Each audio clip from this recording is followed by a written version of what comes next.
All right, World Wide Web. Here we go again. Another mind-blowing edition of Sports and Tacos coming at you. And see, we have some cool guests today. We have Eric Zuley. Eric should be hopping on here in just a second. Spencer Cadigan, your host as usual. Alex G. Unit Ginzel, one of our regular co-hosts, and our new guest on our show, Brady Mazzola, will be joining us to talk about all kinds of stuff. There's a lot going on in sports. March Madness is in full effect. It was a crazy weekend. So many upsets. We'll run the intro real quick, and we'll get after it. So we'll see everybody in just a second.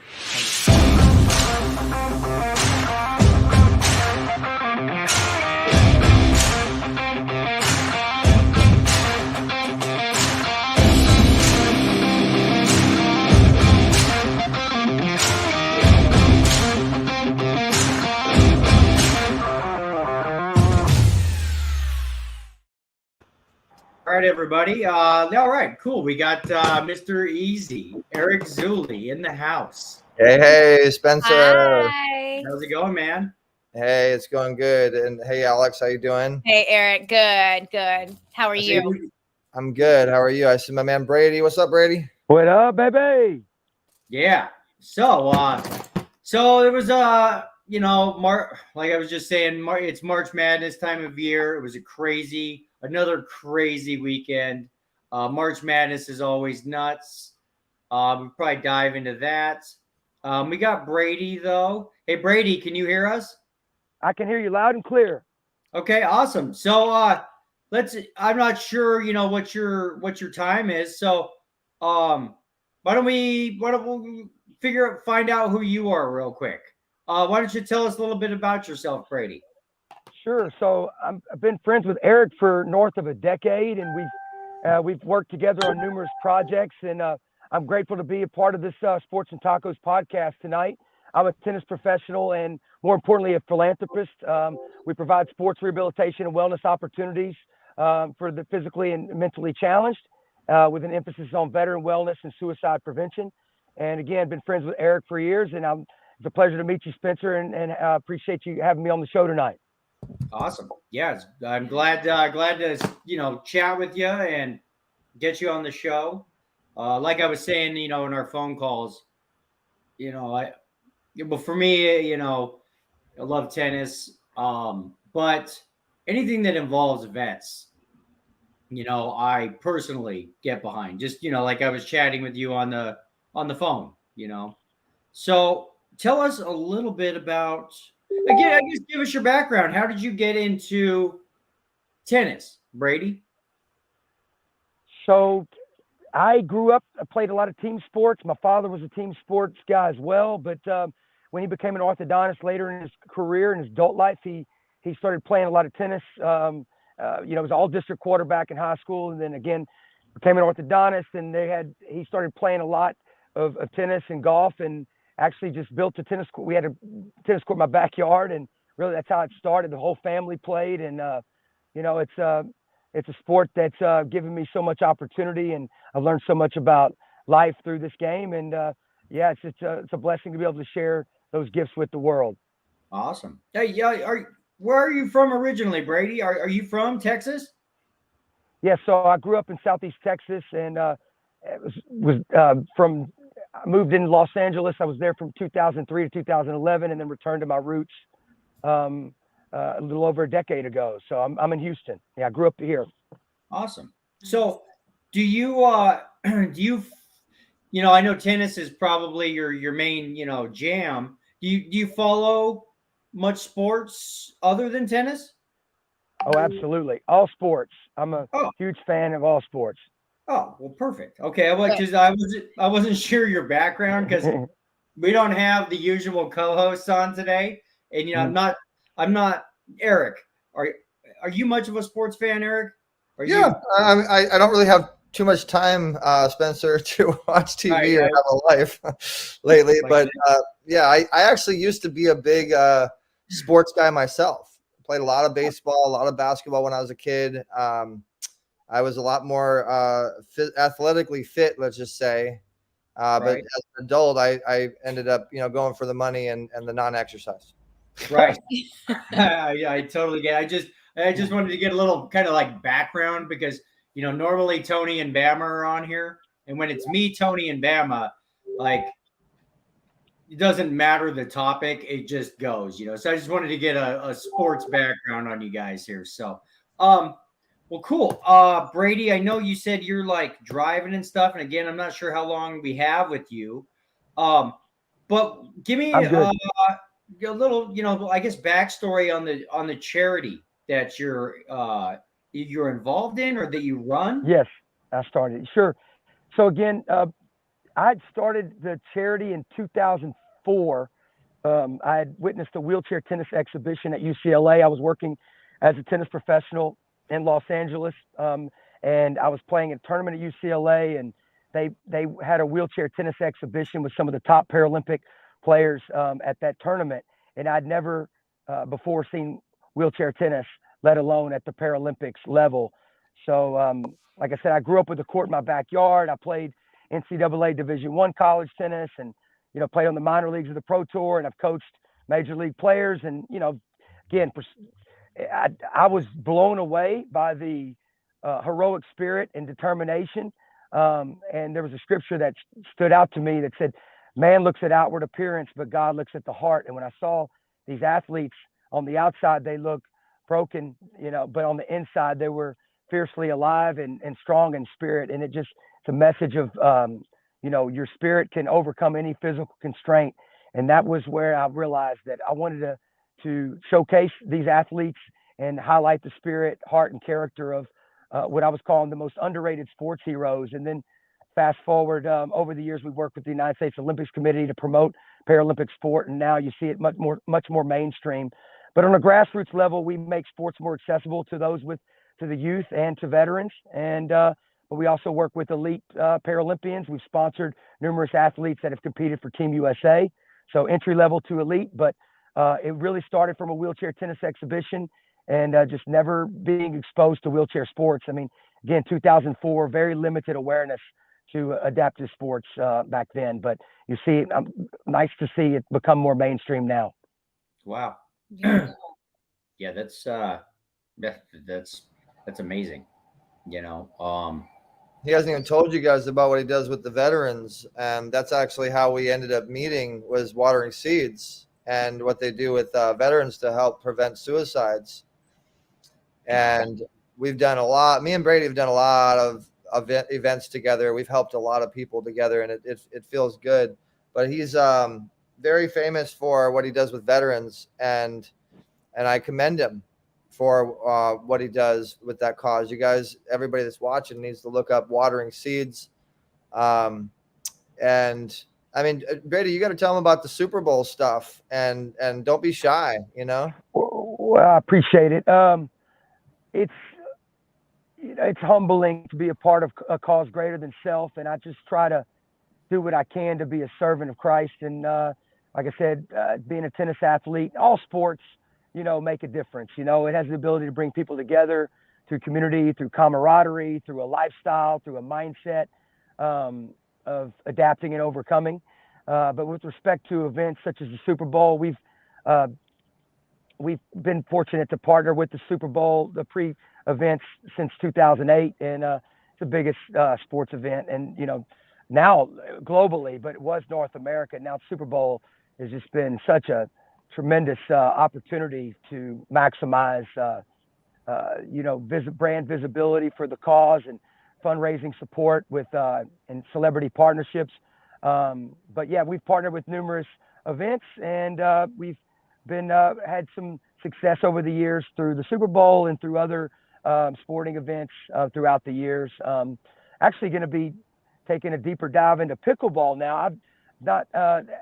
It's become really popular. I'm not sure if you guys have seen pickleball. Yeah. Obviously, my tennis background, but there's guys that are, a lot of the entertainment executives and athletes and even actors are all participating in pickleball. It's kind of a hybrid between tennis and ping pong, but it's if you can't run full court on a tennis court, you can get on a pickleball court. You need a paddle, and it's really good for the brain and the body. You're a lot of fast-paced reaction work, and it's good exercise. So we're going to be doing some celebrity pickleballs coming soon. So stay tuned for that. We're going to be doing some events in LA with exciting celebrity charity pickleball. But yeah, we've done wheelchair football, wheelchair softball with the Houston Astros Foundation, the Texans and Dallas Cowboys. A lot with wheelchair basketball, multi-sport, but of course tennis, wheelchair tennis, but now the pickleball is something we're going to capitalize on because so many people are playing it, and we can reach a lot of people that way. We're excited about it. So that'll be coming. Pickleball's a blast. I actually kind of got a funny pickleball story because out here, I'm an actor, I'm a writer, I'm a producer.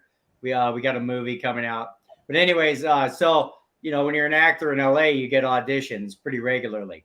And I recently got an audition for a commercial. I can't remember what the commercial was for, but you needed to have video of yourself playing pickleball. Oh my God. So anyways, I didn't have any video of myself playing pickleball. I had never played pickleball. I'd see, every time I'm at Venice Beach, I always see it. It looks like a blast.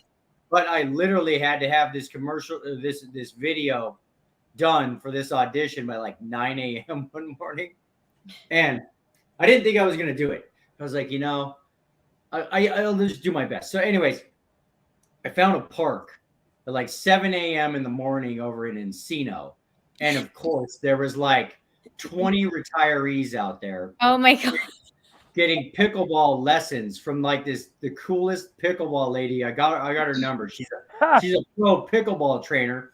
So I walk up on all these old folks, and at first they were like, "Who's the weird guy?" Like walking onto the court. Like, what does this guy want? And I was like, "Okay, look, everybody, I have to tape myself trying to play pickleball for an audition." And they're like, "Oh, you're an actor." Well, nicest people in the entire world. I spent the entire morning playing pickleball with a bunch of old retirees, and it is literally one of the funnest games in the entire world because I suck at tennis. Was that paddle tennis or was that pickleball? It was pickleball, right? Okay, where you hit the hard ball and you're on the wiffle ball. The wiffle ball and the mini court inside of the tennis court. Well, you mentioned Venice Beach because I used to play a lot of paddle tennis down there, and then, but that's with like a tennis ball. But this is actually so your pickleball is the actual pickleball. Then the lady like literally gave me like a free half-hour lesson, got all kinds of footage, got the audition turned in. But that's awesome. Have you ever played pickleball, Alex? No, I haven't. I've seen it, but I haven't played. We'll have to go do it. Like grab the boyfriend and we'll go tear up some pickleball. Alex, what have you seen with pickleball? I mean, are you guys seeing more visibility for that sport, the growth of it? Oh, I heard it's the fastest growing sport in America. That's correct. Yes. Okay. I just seen it at the beach. Last summer when I would go walk the beach, I would see people playing, but that's it. Yeah. I don't know why I'm a big ping pong guy. I do the real fast hitting. Yeah. I'm actually pretty good at ping pong. There you go. I'm okay at tennis. I would never play Brady. Not even think about doing that. Oh. but combining the two, and I've actually heard, and actually a lot of industry people are going and doing pickleball groups and meetings and things like that. I'm hearing it is rapidly growing. Wow. It's bringing some of the most powerful people in the world together right now. Without dropping names, let's just say the biggest names in sports and entertainment right now are either invested in pickleball from a business standpoint, or they're playing pickleball just to live a healthier, more active lifestyle. So it's a really good opportunity to maximize, marketing and fundraising efforts for charitable causes. It's essentially ping pong on a tennis court. It's like big kid ping pong essentially, and anybody can do it. I mean, doesn't matter your age, doesn't matter your body type. Like basically, if you can swing your arms, I assume, pretty much you can play pickleball. And so I don't know what it is about it. It's just so fun. I want to play it now. There you go. Play this summer. Yeah. So you need to do an episode of Sports and Tacos pickleball episode. Yeah, we could. But you guys should actually go and show people playing sports. You know, talking and stuff like that's cool, but like they show the actual action happening. Yeah, that's as the show grows. You know, there's all kinds of stuff. We'll go, you know, get That's a live great on idea. the field, and then you know, then we'll go hit the whatever local taco stand there is and do a taco review. Yeah. Well, they can have one pickleball racket in one hand and a taco in the other. You know? Very true. Oh. There you go. It is sports and tacos. So yeah, and Brady, like, you know, if we have you back, I'd love to have you back on the show. Of course. Usually Tony and Bama are on here with me. They're a couple of Okay. my longtime friends. I don't know if I told you, but basically, you know, that's how the show got started. We all worked at a huge bar in South Denver for years and years, bartending and waiting tables. And sports is just huge. It's all you talk about, you know. And then we started basically out in the band area of the bar on Monday nights. And the manager, the GM, used to actually feed us tacos during the show. This is all pre-COVID. So thus the name Sports and Tacos was born. But now, you know, in the post-COVID, everything's Zoom and StreamYard and whatever. It's kind of hard to have somebody just handing you a big plate of tacos to where everybody can have some, you know, because everything used to be live. But I love it. What better way than to watch sports than having tacos in your hand? Exactly. I mean, I'm a big Del Taco guy. My girlfriend's a vegan, Oh, so you got to do the Beyond Beef tacos with some guacamole, and you're straight. I mean, you're walking away spending like $100 to get 12 tacos, but it's worth it. yeah, Tony, back in the original like OG Sports and Tacos segments, he would literally take, because you know we'd have like 40 tacos, and we'd just be eating tacos. He literally would have a segment where he would eat an entire taco in one bite. He's able to shove an entire taco in his mouth like at one time and eat it. Like I would totally pay for an episode of Alex doing that. I'll do it. I'll do it. Literally a wild animal is what it is. What it You looks. think you could do that, Alex? You think you could eat an entire taco in one bite? Yeah, I want to try it. I'm not talking about the mini tacos. I'm talking about the regular size. I could probably get 3/4 of it in my mouth.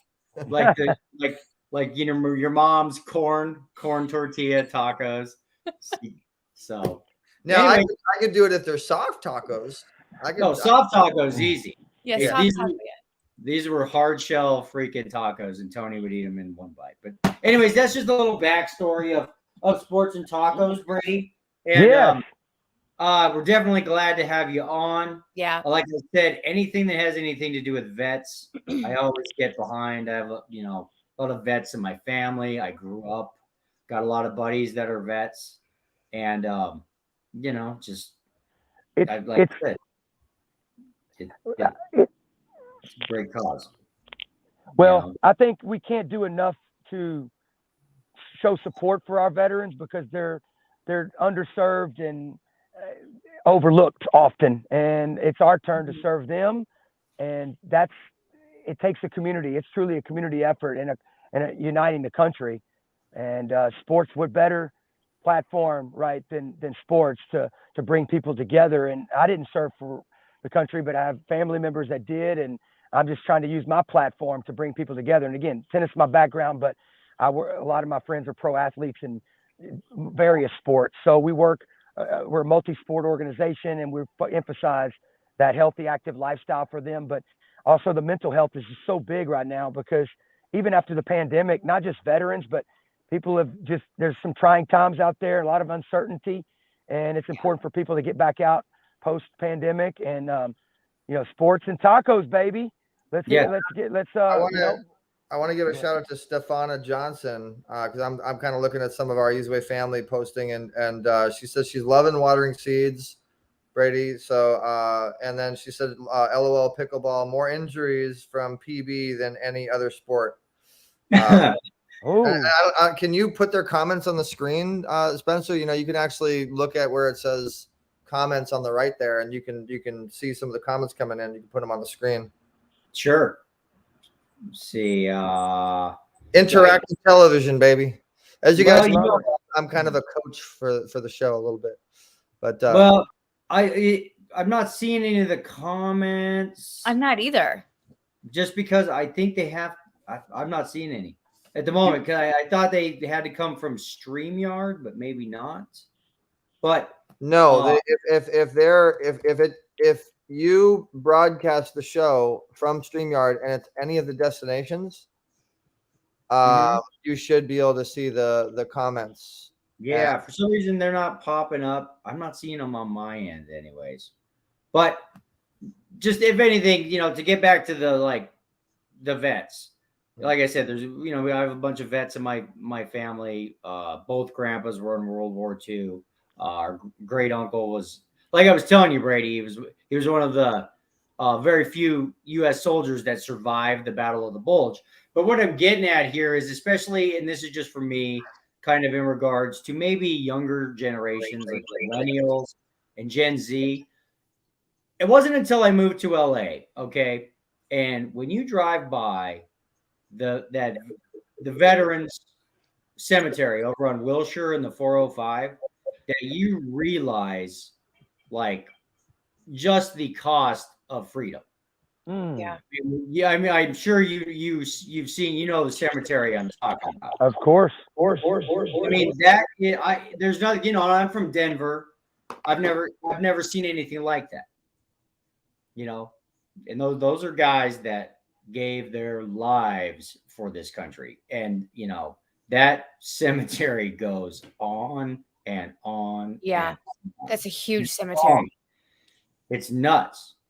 So it just, that's why I always would get behind anything that involves vets and, this country just in general. Because I think a lot of, especially in this day and age, there's just a lot of people that take America, the freedoms we have, for granted.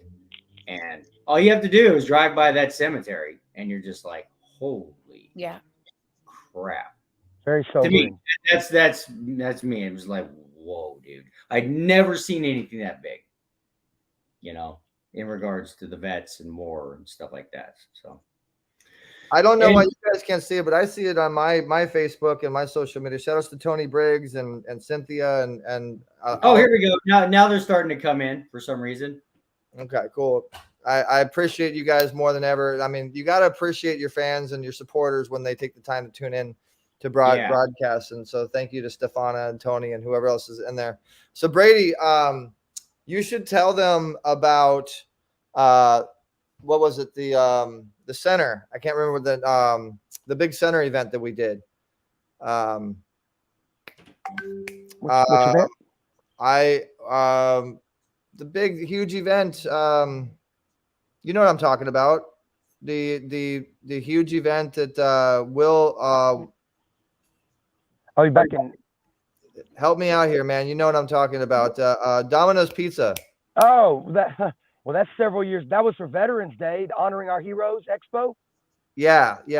I can't remember the name of the big center or whatever, but it's Dignity Health Park now, but formerly StubHub Center. StubHub Center. Thank you. Yeah. Yes. But they changed naming rights. It's where the LA Galaxy. It's where former stadium, the tennis stadium adjacent to where the Galaxy play, and formerly the Chargers, until they built a new stadium. Oh yeah. Yeah. We had all the celebrities there, all the veterans. I mean, pretty much everybody was there. And how much does that stadium hold? That stadium holds 15,000. Yeah, about 15,000. Yeah. Needless to say, it was a big event. So if anybody's out there, me and Brady are getting ready to come back together. We've been talking behind the scenes a little bit, talking about doing another big event. But I want to do it digitally myself. But so Spencer, your Sports and Tacos show, I got actually one of my fans asking, what is this show? It seems interesting. So like, where is the show going to go, and why would people want to tune into it? Because okay, well, basically Sports and Tacos, the premise of Sports and Tacos is, me, Tony, and Bam, our entire lives, whenever you're watching sports shows, basically what it is a bunch of guys who either are famous, used to be famous, giving their opinions.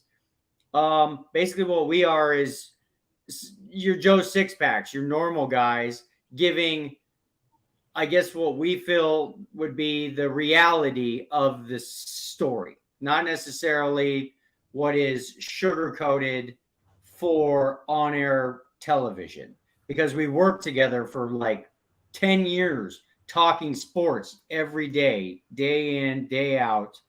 And so it's more of like a normal guys, barstool kind of guys, And sports podcast. well, don't forget about the pick on Alex trivia. I think that's the Yeah. best part of the show. Okay, then last summer I met this super amazing girl from Kansas City who's a huge Chiefs fan.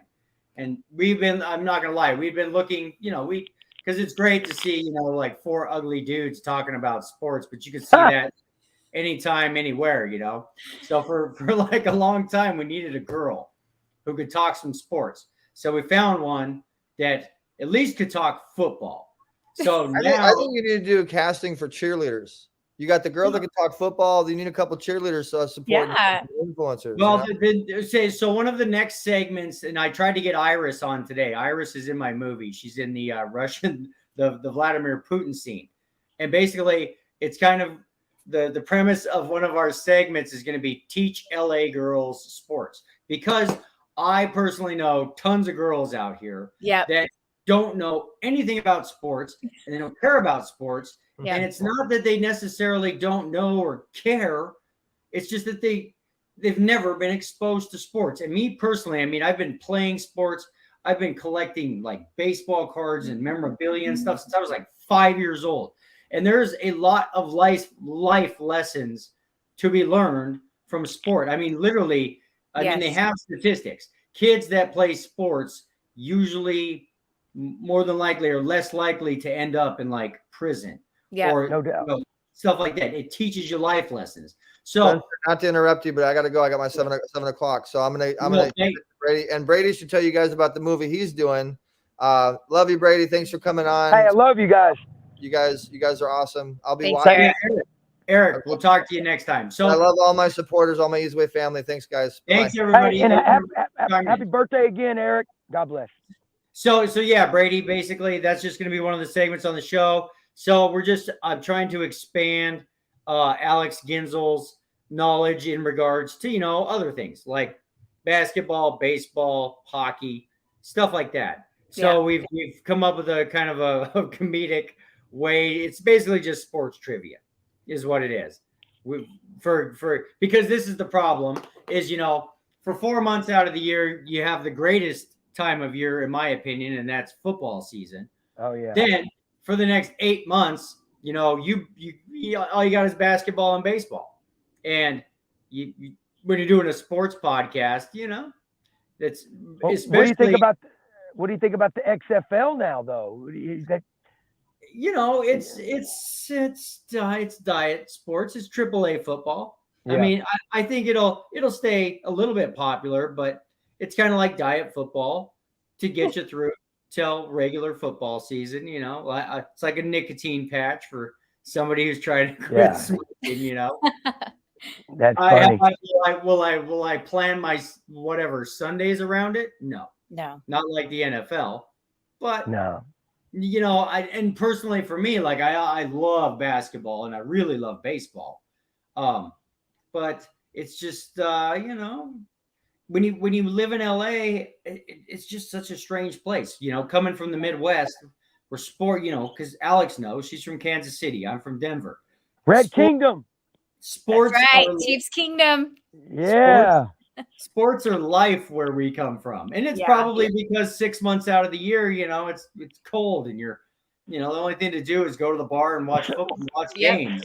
So real quick, Alex, I want to ask you, you're obviously, would you say football is your specialty in all of sport? Yeah. Out of all of them, it would be football, just because I grew up with it. My dad took me to all the Chiefs football games. Okay. Football was life. So that song Tech Nine, that Red Kingdom. Oh yeah. So that was awesome. He performed it at one of our events, and then they played it during the game as well, during the Super Bowl. What did you guys think of the Super Bowl? My God. Incredible. I think it was probably, for me, top 5 best Super Bowls ever. It was incredible. if not top 3. Okay, so the year Brady came back against the Falcons, I don't think anybody's ever going to beat that as the greatest that was huge. Super Bowl. And I'm also very biased. Super Bowl 32, when the Broncos finally got their first Super Bowl win again, when Elway beat Favre in a fourth quarter comeback with when he dove and did the helicopter dive to get that first down. Yeah. But this Super Bowl was one of the most exciting Super Bowls I did, because wasn't it tied 35-35? It was tied at one point. And what's really crazy, Brady, I don't want to toot my own horn, but I was on here predicting literally the morning before. I think I said the final score was going to be 34-31, and that the Kansas City Chiefs were going to win on a last-second field goal. Yeah. And the final score, I think, was 38-35. 38-35, and that's exactly what happened. Wow. I said, whoever has the ball last is probably going to win this Super Bowl. And it's crazy, but that's how it went down. It was two great teams, but not to keep talking about Patrick Mahomes, but I sat there saying he is going to be the difference, and the only one agreeing with me was Alex. Everybody else was like, "Oh, defense, this, blah blah blah." I was like, "There's just, dude, Patrick Mahomes, the guy he's amazing." Yeah, 100%. It was a hell of a Super Bowl, but for me, oh, so Brady, who's your team? Are you a Texans fan or Cowboys? You know what? I support obviously Houston sports teams because I live here, but I'm a Cowboys fan. I grew up watching the Cowboys. It's tough. It's been tough being a Cowboys fan over the years because it's kind of a roller coaster. Yeah, they got a lot of talent, but trying to pull that chemistry together, that's what it takes.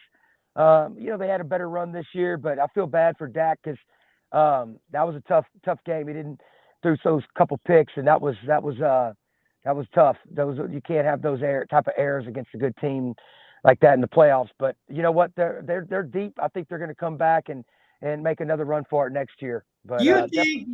Okay, yeah, things are tough, but cry me a river. I'm a Broncos fan. We just traded. We just might have possibly made the second, if not number one, worst trade in NFL history. Are you serious? I'm serious. It's got the potential.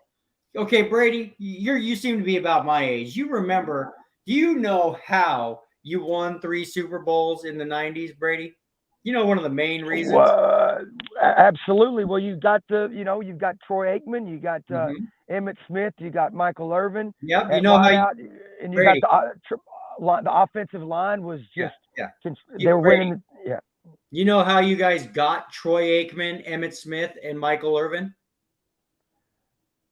You elaborate on that one. You traded Herschel Walker to the Minnesota Vikings for everything. They gave away the farm. They gave 3 first-round draft picks for Herschel Walker. You know what those 3 first-round draft picks turned into? Troy Aikman, Emmitt Smith, and Michael Irvin. The 3 men, yes. I knew they got rid of Walker, but I didn't realize it was for those. And more. There was even more after that. They got a whole bunch more. And it is to this day still considered the worst trade or best trade if you were a Cowboys fan in NFL history.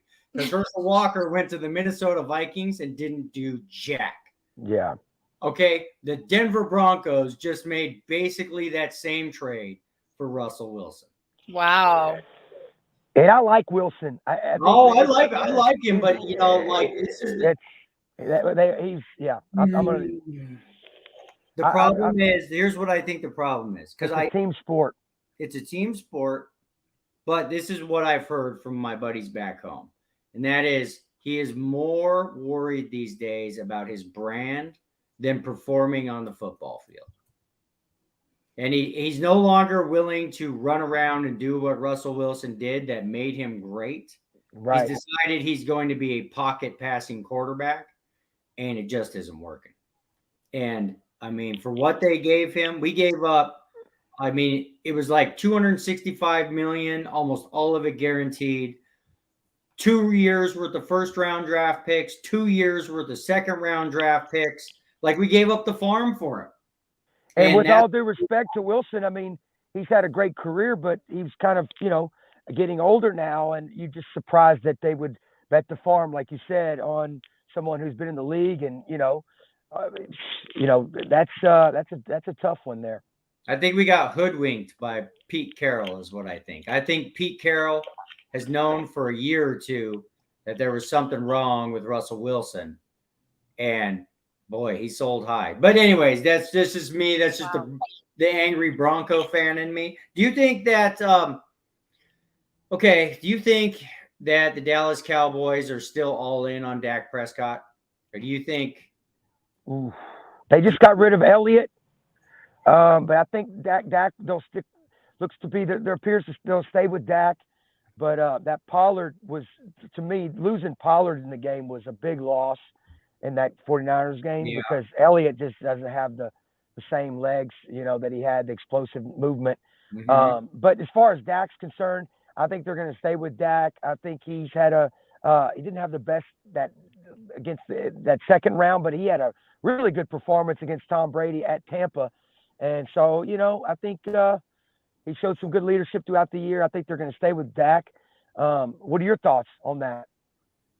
I think, here's I mean, the season in my mind for the Cowboys actually was a pretty dang good year. Because if you remember week 1, when Dak, didn't he bust his thumb or something? Remember that? He was out for.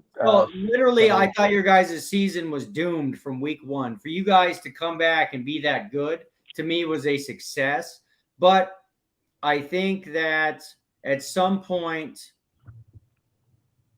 I mean, seriously, do you guys think you're ever going to win a Super Bowl with Dak Prescott? I mean, yep. At what point does Jerry Jones say enough is enough, clean house, bring in all new people? I'm actually kind of surprised that the Broncos got Sean Payton, because I figured Sean Payton was either going to end up with the Cowboys or the Chargers somehow.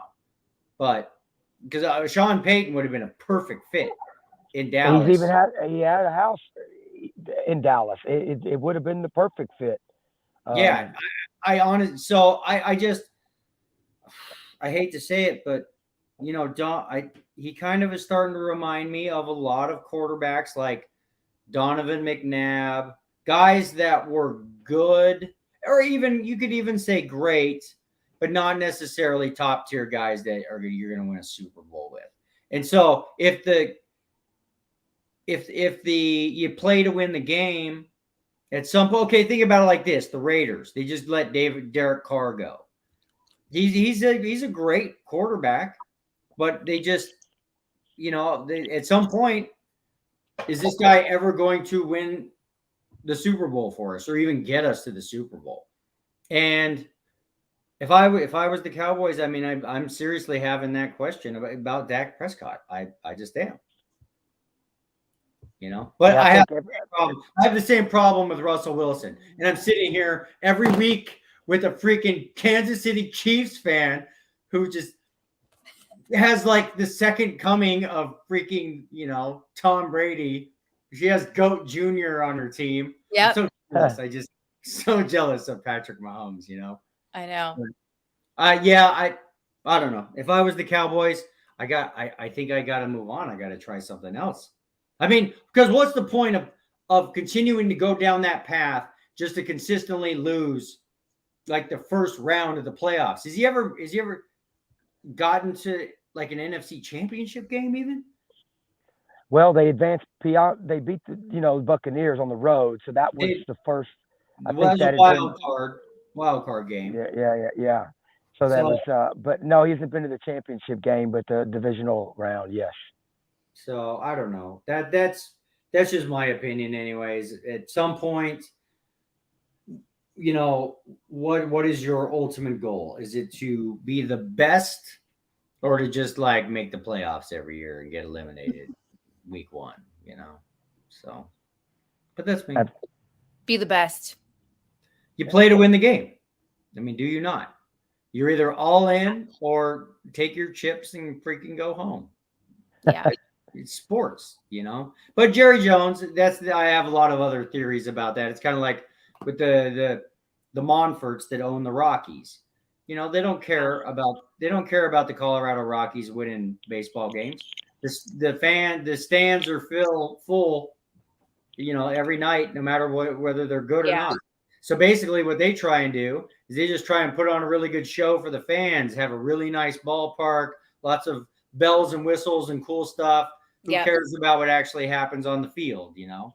Like, that's true. Making their money on the $20 beers. This is my problem with that, though, is if they actually, I mean, if you're filling the stands and you suck, imagine like how it would be like Yankee Stadium if you were good every year. Same thing. I think Jerry Jones is a little too much of a reality show.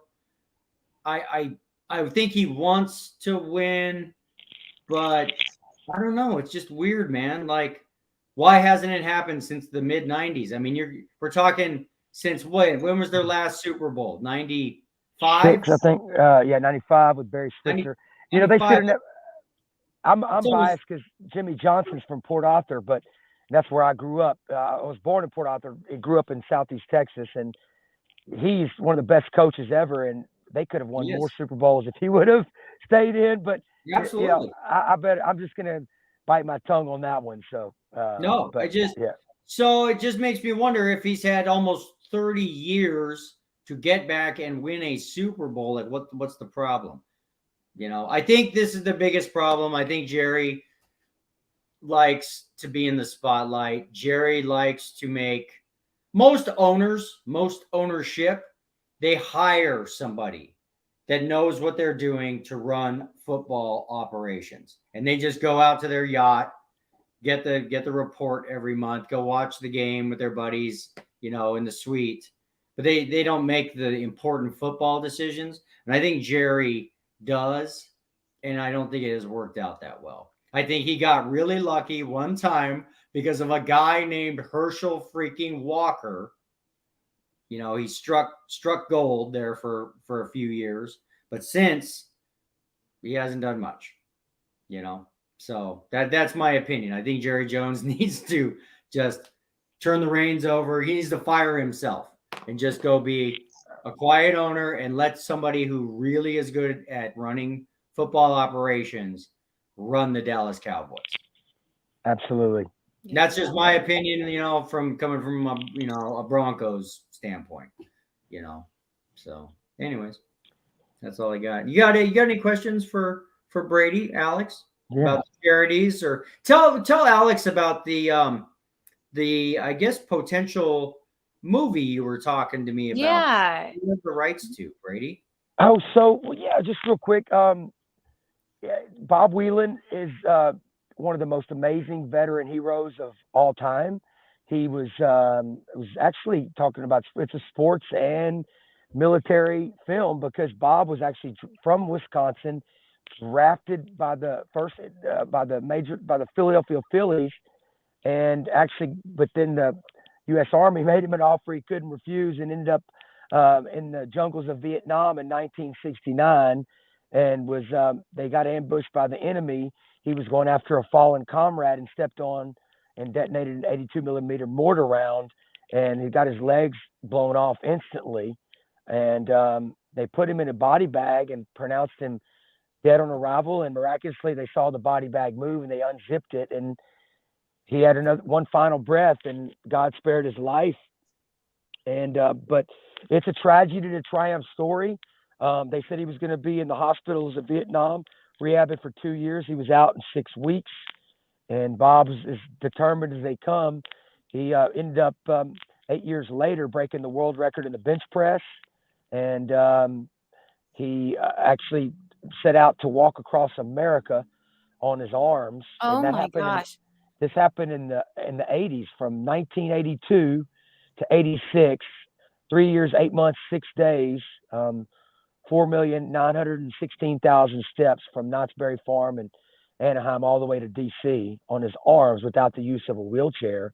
And that culminated in the White House with President Reagan there, where he was greeted.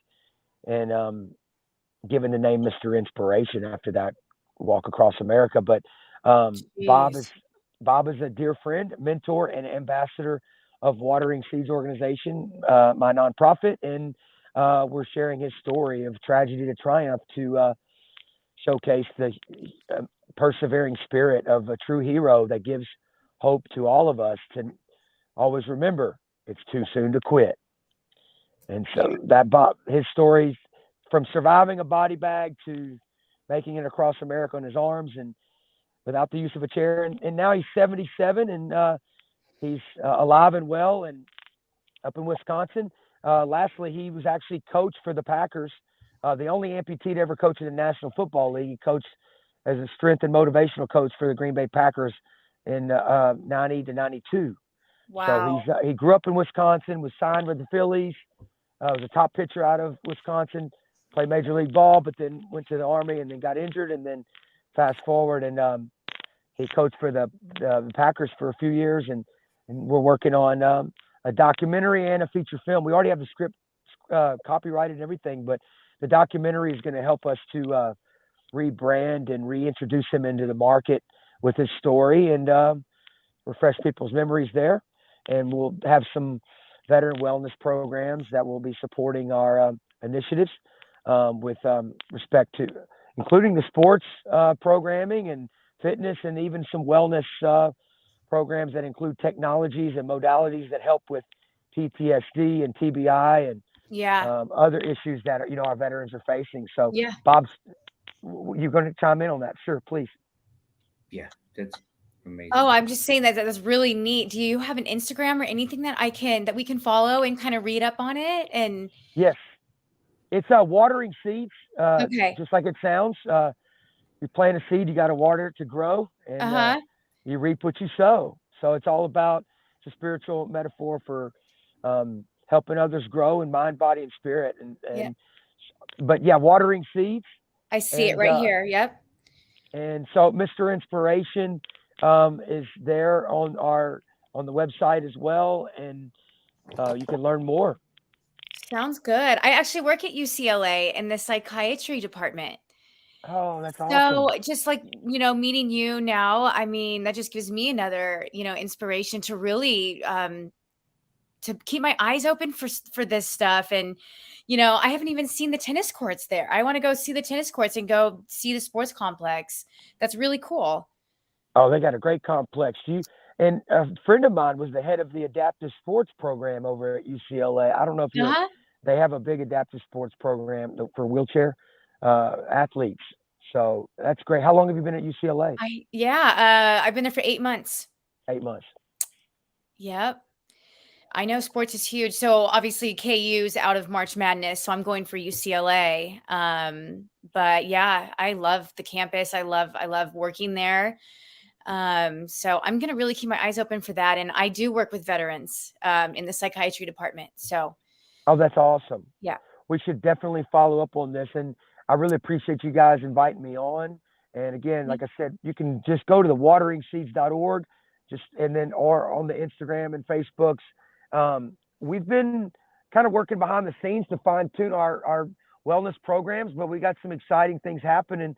And we'll be, really ramping up on the wellness with some of the events coming this summer with some pickleball and some other different outreach programs. So you guys, thank you for having me tonight. I really appreciate it. And I would love to do a follow-up soon. Sounds good.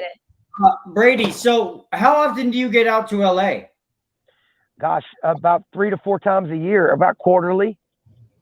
Okay, awesome. Sweet. Because we have an office there and my attorney lives there. I was just there last week for 5 days. I was down at Indian Wells at the tennis garden, and then I was attending some charity events down there. And then, I'll be back in the summer for sure. We got we're working on putting some pickleball events on in LA this summer. Some fundraising events. Cool. Yeah, we would Sports and Tacos would love to be part of anything that you got going on out here. Yeah, we're trying to keep stay in touch. I really appreciate it. Thank you so much. Anything else, guys? No, that's pretty much it for tonight, Brady. Thanks for coming on. Glad to virtually meet you. Look forward to meeting you in person. Yes. Keep us updated. I'm big part of eZWay. He promotes sports and tacos. We have a movie coming out called American Comedy that he is the main marketing guy for. So That's right. would definitely love to get involved with your charities. Have you back on sports and tacos, and just continue. Yeah. The stuff you're doing all seems Yeah. really good. Yeah, it So, does. Thank you it's so the much. kind- it's the kind of stuff we would like to be aligned with. Well, Bob Whelan, who was given the name Mr. Inspiration by President Reagan, was also, just to tie one last thing with sport, he's the only amputee to ever coach in the National Football League, and he was named the most courageous man in America by the NFL Players Association and the Jim Thorpe Foundation. So Bob is truly an incredible hero, and his story it's the real life Forrest Gump story, and it's going to make a tremendous impact. And I believe as far as just inspiration, motivation, and mindset of just you can accomplish anything you put your mind to, and the spirit always supersedes the body. And so Yes. you can the only limitations are in your mind. The only disability is a bad attitude. And I learned that from Bob. And again, I'm honored and humbled to be mentored and, supported and by such an incredible veteran hero. And I look forward to sharing more information with you guys at a later date but you can look it up at wateringseeds.org. Sounds Awesome. good. Thank you so much, Brady. God bless Awesome, you guys. man. Thank you. Cool, very much. Brady. Thank you very much for coming on, man. I hope to talk to you soon. And We will. That is a wrap. Another episode of Sports and Tacos in the books. God bless. Thank you. See you, everybody. Bye, guys. Bye, Brady. Thank you.